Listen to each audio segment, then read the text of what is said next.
सभी को राम राम। आश्विन मास की पूर्णिमा को शरद पूर्णिमा कहते हैं। ये साल शरद पूर्णिमा 9 अक्टूबर रविवार को है। शरद पूर्णिमा को आश्विन पूर्णिमा, कोजगारी पूर्णिमा और कौमुदी व्रत के नाम से भी जानते हैं।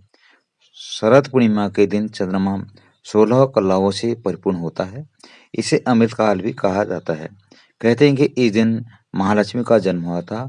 माँ लक्ष्मी समूह मंथन के दौरान प्रकट हुई थी। शरद पूर्णिमा पूजा विधि। इस पावन दिन सुबह जल्दी उठकर स्नान कर लें। इस दिन पवित्र नदियों में स्नान करने का बहुत अधिक महत्व होता है। वैसे पूर्णिमा के दिन, किसी पूर्णिमा के दिन आप स्नान करें, उसका अपने अलग महत्व है। आप नहाने के पानी में गंगा जल डालकर स्नान भी कर सकते हैं। नहाते समय सभी पावन नदियों का ध्यान कर लें। नहाने के बाद घर के मंदिर में दीप प्रज्वलित करें। अगर संभव हो तो इस दिन व्रत भी रखें। सभी देवी देवताओं का गंगा जल से अभिषेक करें। पूर्णिमा के पावन दिन भगवान विष्णु की पूजा अर्चना का विशेष महत्व होता है। इस दिन भगवान विष्णु के साथ माता लक्ष्मी की पूजा अर्चना भी करें। भगवान विष्णु को भोग लगाएं।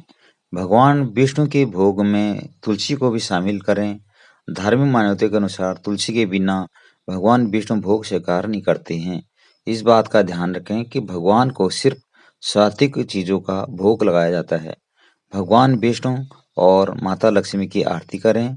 इस पावन दिन भगवान विष्णु और माता लक्ष्मी का अधिक से अधिक ध्यान करें। पूर्णिमा पर चंद्रमा की पूजा का भी विशेष महत्व होता है।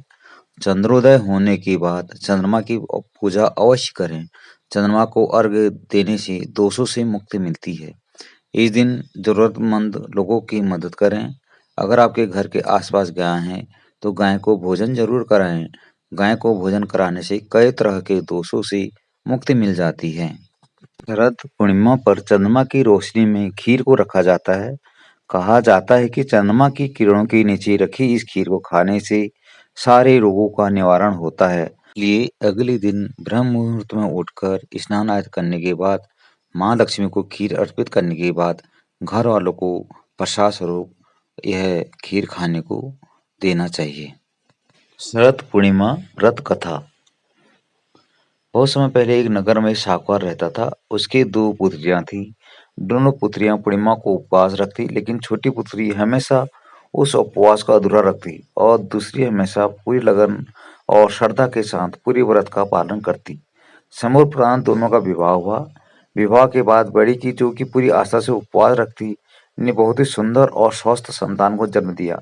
जबकि छोटी पुत्र की संतान की बात या तो सिरे नहीं चढ़ती या फिर संतान जन्मी तो वह जीवित नहीं रहती। वह काफी परेशान रहने लगी। उसके साथ साथ उसके पति भी परेशान रहते। उन्होंने ब्राह्मणों को बुलाकर उसकी कुंडली दिखाई और जानना चाहा कि आखिर उसके साथ ऐसा क्यों हो रहा है। विद्वान पंडितों ने बताया कि इसने पूर्णिमा के अधूरे व्रत किए हैं, इसलिए इसके साथ ऐसा हो रहा है। तब ब्राह्मण ने उसे व्रत की विधि बताई और अश्विन मास की पूर्णिमा का उपवास रखने का सुझाव दिया। इस बार उसने विधि पूर्वक व्रत रखा, लेकिन इस बार संतान जन्म के पश्चात कुछ दिनों तक ही जीवित रही। उसके मृत शिशु को पीढ़े पर लिटाकर उस पर कपड़ा रख दिया और अपनी बड़ी बहन को बुला लाई। बैठने के लिए उसने वही पीढ़ा उसे दे दिया। बड़ी बहन पीढ़े पर बैठने वाली थी। उसके कपड़े के छूते ही बच्चे के रोने की आवाज आने लगी। उसकी बड़ी बहन को बहुत आश्चर्य हुआ और कहा कि तू अपनी संतान को मारने का दोष मुझ पर लगाना चाहती थी। अगर इसे कुछ हो जाता तो? तब छोटी ने कहा कि यह तो पहले से मरा हुआ था। आपकी व्रत के प्रताप से ही यह जीवित हुआ है।